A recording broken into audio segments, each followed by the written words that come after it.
Okay, so we're going to talk about how to make the function or write a function given the picture. Okay, so two major pieces of information that I looked up is I've got to know my parent functions. So I just went to Google and I just researched and I typed in parent function graphs and it gave me my nice little diagrams here.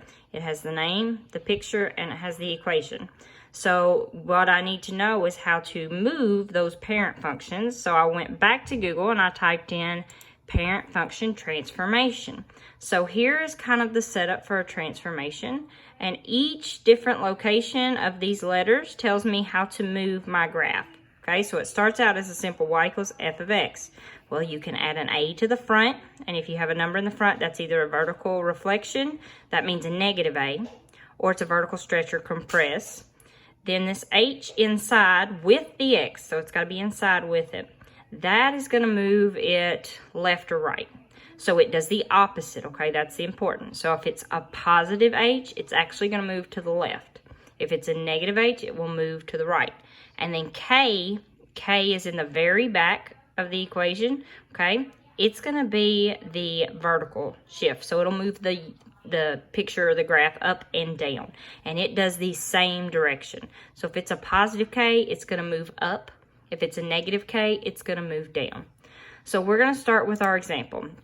So here's the picture that we have, okay? And this, as you can see, it does have an asymptote. So if it has an asymptote at x equals -1, what that tells me is I need to figure out like what this matches. An asymptote means that this is going to keep going. So let's first find which parent function this fits with. Okay, so I'm looking, it looks like it's going to be this right here, this natural log, this logarithmic. You see how it has that asymptote and that curve? The only difference is it's moved and it's altered just a little bit. So that's the regular function, is ln of x. So let's move down. I drew the picture. So we're looking right here. There's the parent. And now we're going to do the rules to figure out how it moved. Okay. So here we are, example 4. So again, the parent looked like this, okay? So if that's what the parent looked like, and now we've transformed it here, then we just got to figure out how it moved. It definitely switched directions. So this one started at low, negative infinity, and went up. This one's starting high and going down. So that shift or that reflection tells me that I need, and this again was y equals ln of x. Tells me that this needs a negative in the front. So y equals negative ln of x. Okay, so I took care of the reflection, the part that flipped it over. The next part is dealing with the asymptote. So this asymptote is at y equals 0, or x equals 0, I'm sorry. So at x equals 0, you have this asymptote. Well, this one has moved over 1, so it moved to the left because they told me it was at -1. So if it moved left and right, that left and right movement is going to be right here. Okay, so it's the horizontal movement. So left is just got to do opposite. So left will actually mean I need to do a positive.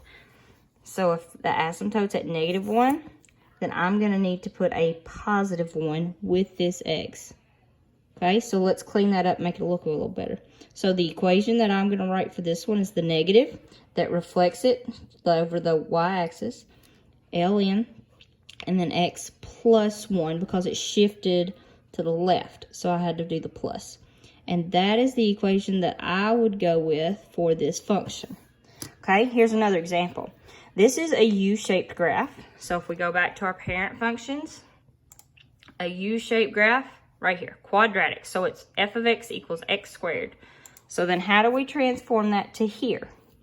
So the mama, the parent function, goes through the origin, and that's y equals x squared.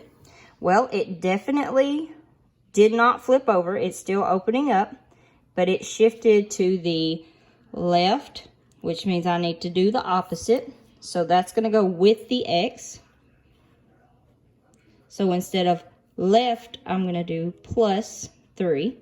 And that squared locks that inside with the x. So that's how I know that that's a horizontal movement left. This is vertical. So it moved down vertical 4 units. And that would have been the K, and that does exactly what it says. So if it's down, it's going to be a negative. That would be the equation based off of that graph. All right, last one. All right, so this one has a definite stopping point, and it's half a curve. So if I go back, parent function, which ones it match? Boom, right here. Point, and then half a curve. So this is a square root. So f of x equals, so the parent started at the origin and half a curve. So f of x is the same thing as y equals square root of x. Well, this one is flipped over. So instead of starting at 0 and going up, it's starting at this point and going down. So that tells me it's a reflection, so I need a negative in the front. Okay, then I need my square root. It also shifted right. So if it shifted right, I have to do the opposite, and I'm going to have to do the minus. So it looks like it shifted right 2. So then I need it to be the opposite and a minus 2 underneath with the x. That tells me it's horizontal. And then it also shifted down 1, 2, 3. So if it shifted down 3, that's on the outside. That's the K, and I keep it. So it down is negative 3. This would be the equation for that picture. Okay? I hope this helps.